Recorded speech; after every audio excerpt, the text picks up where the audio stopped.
بسم اللہ الرحمن الرحیم۔ ایک صحابی فجر کی نماز روزانہ آپ صلی اللہ علیہ وسلم کے ساتھ پڑھتا، لیکن پھر دعا میں شریک نہ ہو اور جلد ہی اٹھ کر چلا جاتا۔ اب یہ اس کا روز کا معمول بن چکا تھا، تو ایک دن صحابہ نے آپ صلی اللہ علیہ وسلم کو بتا دیا، تو آپ صلی اللہ علیہ وسلم نے حکم دیا کہ اس صحابی کو میرے پاس لاؤ تاکہ میں اس سے پوچھ سکوں کہ اس کے ساتھ کیا معاملہ ہے۔ جب وہ آپ صلی اللہ علیہ وسلم کے سامنے پیش کیا گیا تو آپ نے پوچھا کہ بتائیے کہ تیرے ساتھ کیا معاملہ ہے کہ تو روزانہ دعا میں شریک نہیں ہوتا اور اس سے پہلے ہی اٹھ کر چلا جاتا ہے۔ وہ عرض گزار ہوا، حضور میرے گھر کے ساتھ ایک یہودی کا گھر ہے اور اس کے گھر میں ایک کھجور کا درخت ہے جس میں اس وقت بہت سارے پکے پکے کھجور لگے ہوئے ہیں، اور وہ رات کے وقت میرے گھر میں گر جاتے ہیں، جنہیں صبح اٹھ کر میرے بچے کھانے لگ جاتے ہیں، اور یہ مجھے پسند نہیں کہ میرے بچے کسی دوسرے کی چیز کو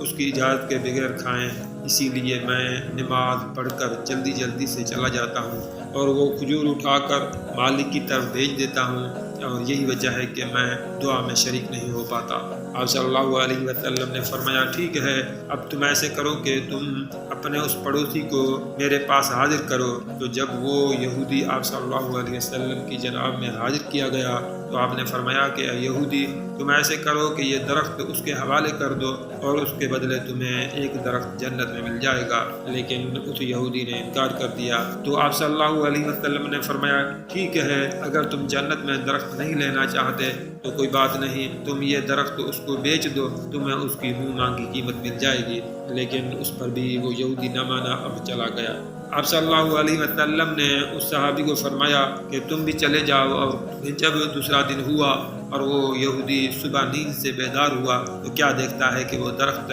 جو کل تک اس کے گھر کے آنگن میں کھڑا ہوا ہوتا تھا آج اس کے مسلمان پڑوسی کے گھر میں نظر آ رہا ہے۔ تو وہ فوراً سمجھ گیا کہ یہ آپ صلی اللہ علیہ وسلم کی سچائی کا ثبوت ہے اور آپ صلی اللہ علیہ وسلم کا ہی معجزہ ہے۔